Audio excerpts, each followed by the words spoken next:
Buenas tardes, estudiantes del Colegio Miguel Servet. Vamos a comenzar la clase de inglés correspondiente al día martes 11 de agosto.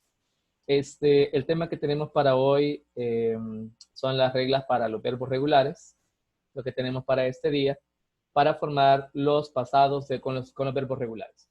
De hecho, hemos creado este pequeño cuadro a modo de resumen de las terminaciones con las que los verbos regulares trabajan. Ed, de, y la tercera terminación que es IED, ¿verdad? Vamos a explicar brevemente cómo distinguir entre estas terminaciones en los verbos regulares. Bueno, los verbos regulares son los únicos que siguen reglas para poder formar el tiempo pasado en el idioma inglés, pero los irregulares no utilizan estas reglas, simplemente son palabras a memorizar que hay que tener presentes. Nos vamos a enfocar en los verbos regulares y hay 5 posibles casos para aplicar estas terminaciones. De hecho, lo primero que vamos a buscarle hacer a un verbo es agregarle la letra ed. Por ejemplo, el verbo play, que significa jugar. Lo que vamos a hacer es, para formar su pasado, agregar ed, pleasure, ¿verdad? Esto es muy sencillo. Solamente le agregamos ed y tenemos el tiempo pasado. Pero habrá otros verbos que ya terminan en e. Por ejemplo, el verbo play termina en y y no termina en e. En otros casos va a terminar en e, como en el caso de dance, que significa bailar. En ese caso, como ya tiene la e, lo único que vamos a hacer es agregar la d. La única diferencia entre esos dos casos es que este termina en y y este terminará en la letra d. Pero cuando le van a agregar i, ed, cuando termina en y. Pero probablemente alguien dirá, pero play termina en Y. Sí, pero la Y tiene que estar precedida por una consonante. En este caso, está precedida por una vocal. Por ejemplo, en study termina en Y, pero es precedida por una letra D. En este caso, vamos a transformar esta Y y vamos a agregarle IED, study, ¿verdad? ¿Cuándo vamos a duplicar consonantes? Cuando el verbo sea monosílabo y termina en consonante, vocal, consonante. Por ejemplo, stop.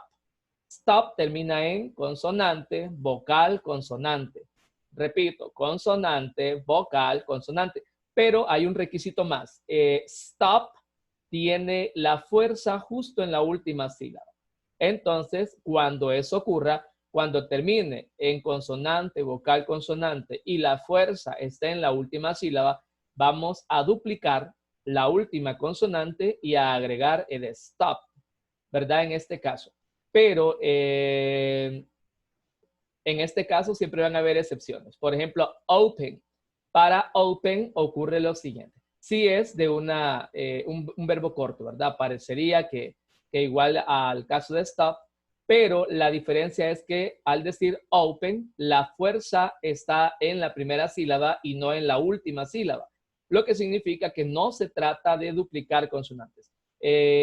Al ser un verbo consonante, vocal, consonante, lo cumple, pero no cumple con que la fuerza esté en la última sílaba, sino que en la primera.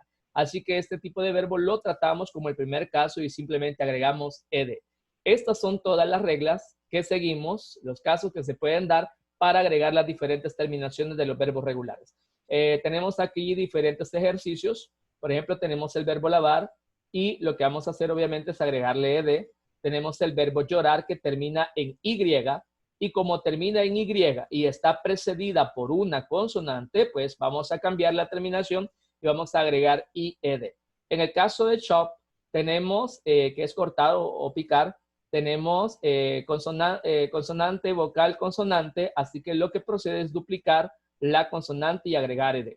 De esta forma les dejo unos verbos más para que ustedes puedan basarse en ellos y puedan terminar formando los tiempos pasados de los verbos regulares que les dejo a continuación. Muchas gracias, Bachillerato en Salud. Buenas tardes.